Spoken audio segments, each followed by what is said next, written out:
સવારનો ચમકારો અને મંજીત માટે આ સવાર ચોંકાવનારી હતી। તેની નવી દુલ્હન ગુમ થઈ ગઈ હતી। ઘરમાંથી બધું સાફ કરી દેતા। આ કઈ કલ્પના છે કે હકીકત? હરિયાણાના નાનકડા ગામમાં મંજીત નામનો યુવાન રહેતો હતો। એનો સ્વભાવ ખૂબ જ મીઠો હતો અને તે ખેતી અને ઘરકામમાં પોતાનું જીવન મોજમસ્તીથી જીવી રહ્યો હતો। મંજીતની એક એવી ખાસ વાત હતી કે તે ભવિષ્યમાં લગ્ન વિશે મોટા સપનાઓ જોતો હતો। ગામમાં ક્યાંની કાકા કે કાકીએ લગ્ન વિશે વાત શરૂ કરી તો તે તરત જ હું ક્યારે લગ્ન કરીશ કહીને પોતાની જિંદગીમાં બદલાવ માટે ઉત્સુક થઈ જતો। ગામમાં સમાચાર આવ્યા કે મંજીતના લગ્ન નક્કી થયા છે। દુલ્હન પલ્લવી, હરિદ્વારની એક સુંદર છોકરી। પલ્લવીના વખાણ ગામમાં ફેલાઈ ગયા હતા। હરિદ્વારની પલ્લવી બહુ સુંદર છે, ગામના લોકો કહી રહ્યા હતા। મંજીત પણ આ વાત પર ખુશ થઈ ગયો। લગ્નના દિવસે મંજીત ઘોડા પર બેસીને બારાત લઈ ગયો।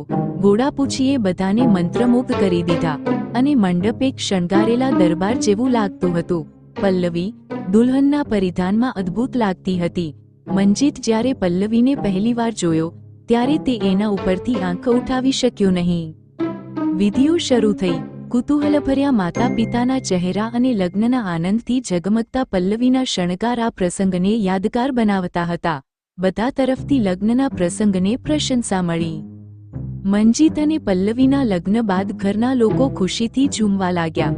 પરંતુ આ પ્રસંગમાં કોઈ ન જાણતું હતું કે આ દુલ્હન જે દેખાઈ રહી છે તે કંઈક જુદું જ ઈરાદા લઈને આવી છે। સુહાગરાત માટે ઓરડું સજાવવામાં આવ્યું હતું। પલ્લવી હળવાશથી ઓરડામાં પ્રવેશી અને મંજીત માટે ચાની ટ્રે લઈને આવી। સાંભળો, આ ચા પી લો, થાક ઉતરી જશે, તેણે કહ્યું। મંજીત ખુશ થઈ ગયો। ચાની પહેલી ચુસ્કી લઈ તે પલંગ પર બેસી ગયો। થોડી જ મિનિટોમાં તેની આંખો બંધ થવા લાગી। મંજીત સૂઈ ગયો અને પલ્લવી ચૂપચાપ ઓરડામાંથી નીકળી ગઈ। સવારનો ચમકારો અને ઘરમાં હાહાકાર મંજીત માટે આ સવાર જીવનની સૌથી ચોંકાવનારી હતી। સવારે 4 વાગે તે બેડ પરથી ઉઠ્યો। આંખો મીટમીટાવતો હતો, માથું ભારે લાગતું હતું અને હળવા અવાજમાં બોલતો હતો, હે પલ્લવી, તું ક્યાં છે? પાણી લેવા ગઈ હતી ને? તારા હાથની ચા પીને મારી જિંદગી મીઠી થઈ ગઈ। જેમ જ તેણે બેડની આસપાસ જોયું તેટલી શંકા થઈ। પલ્લવી ક્યાંની ન દેખાઈ। તે ડરાતા બબડતા પોતાના રૂમથી બહાર આવ્યો। મમ્મી, પલ્લવી ક્યાં છે? કાંઈ અજીબ છે। તેની બૂમ સાંભળી તેની માં શકુંતલા દોડી આવી। જેમ જ ઘરના બીજા રૂમમાં તપાસ કરવામાં આવી ત્યાં બધું ખાલી હતું। દાગીના, રોકડ અને મોંઘી વસ્તુઓ ગાયબ હતી। હે રામ, ઘરમાં તો લૂંટ થઈ છે। આ છોકરી તો ડાકુવાણી છે। મંજીતની ધારણા હકીકતમાં બદલાઈ ગઈ। તે ઘરના ખૂણે ખૂણે ચેક કરવા લાગ્યો। બધા ફર્નિચર ઉલટાવ્યું પરંતુ બધું ખાલી મળ્યું। મંજીત, આ શું થયું? મારી નવી જિંદગી શરૂ થાય તે પહેલા જ ખૂટાઈ ગઈ। ઘરના ભાઈઓ અને પિતા પણ આવી ગયા। બધું જોયા પછી શંકા થઈ। આ દુલ્હન માત્ર ઘર સાફ કરીને ભાગી ગઈ। ગામના લોકો પણ આ અવાજ સાંભળી ઘરમાં એકઠા થઈ ગયા। બધા નેવા મારતા બોલતા, પડોશી, મંજીતભાઈ, તું તો બહુ લકી છે। દુલ્હન કડક હતી એટલે જ ઘર કડક સાફ કરીને ગઈ। શકુંતલાએ બૂમ પાડતા કહ્યું, આ દુલ્હન નહીં, આ તો કોઈ ડાકુ છે। પોલીસ સ્ટેશનમાં મંજીતનો ગુસ્સો અને ફરિયાદ। મંજીત અને તેનું આખું પરિવાર પોલીસ સ્ટેશન દોડી ગયું। પોલીસ સ્ટેશન ગામથી થોડું દૂર હતું અને મંજીત સાવ ઊંડા વિચારોમાં હતો।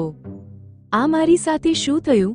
મારી પહેલી જ સુહાગરાત ડાકુઓની શિકાર બની ગઈ। સ્ટેશનમાં પહોંચતા જ મંજીત એકદમ ગુસ્સામાં ફાટી પડ્યો। મંજીત સાહેબ, મારી દુલ્હન ગાયબ થઈ ગઈ છે। મારા ઘરના સારા દાગીના, રોકડ અને મોંઘી વસ્તુઓ પણ લઈ ગઈ છે। સબ ઇન્સ્પેક્ટર સૂરજકુમાર, જે હંમેશા કિસ્સાઓમાં વ્યસ્ત રહેતા, મંજીતની ફરિયાદ સાંભળી મોઢું ધીમે હસતું થયું। સબ ઇન્સ્પેક્ટર, મંજીત, તારા લગ્નમાં દુલ્હન લાવવી હતી કે ઘરમાં કાચો માલ લાવવો હતો? આ દુલ્હન તો ડાકુ જેવી લાગે છે। મંજીતે ગુસ્સે ભરાઈને કહ્યું, સાહેબ, આ મજાકની વાત નથી। આ દુલ્હન મારે ઘરના બધું ખાલી કરી ગઈ છે। શકુંતલા, જેણે પાત્રીયાર્કની જેમ ટકોર મારવાનું શરૂ કર્યું। સાહેબ, મારો ઘરો મોંઘી વસ્તુઓથી ભરેલો હતો અને હવે ત્યાં ગંધ પણ નથી. સબ ઇન્સ્પેક્ટરે તુરંત કેસ નોંધ્યો. સબ ઇન્સ્પેક્ટર, આ પલ્લવી અને તેનો ગ્રુપ લૂંટારા છે. આ ચાની ગેંગ છે. અમે તપાસ શરૂ કરીશું.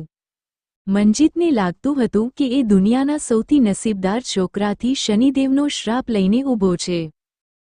પોલીસે પલ્લવી અને તેના સાગરીતોને ઝડપીને 1 સપ્તાહમાં જ જેલમાં નાખી દીધા. જ્યારે મંજીતને આ સમાચાર મળ્યા ત્યારે તે પોલીસ સ્ટેશન ગયો. પલ્લવી હવે કેદ હતી. આ દુલ્હન એક લૂંટારા ગેંગની મુખ્ય સભ્ય છે. ગેંગના કામનું શીખવું એવું હતું કે તેઓ છોકરાઓ સાથે લગ્ન કરી તેમની વિશ્વસનીયતાને ડરાવી અને ચાની દવાના જ્ઞાન સાથે બધું લૂંટી ભાગતા. છતાં તે શાંત મોઢાથી ઊભી હતી. મંજીત, હે પલ્લવી, તું મારી દુનિયામાં આખી આફત લઈને આવી હતી. મંજીત, આ તો માત્ર બિઝનેસ છે. મારી માટે પ્રેમ ન પકડીશ. મંજીતના મોંમાંથી શબ્દો ન નીકળ્યા. પરંતુ તેણે પોલીસ સ્ટેશનમાંથી બહાર આવતા હસીને કહ્યું, હવે હું દુલ્હન અને ચાની બંનેથી દૂર રહીશ.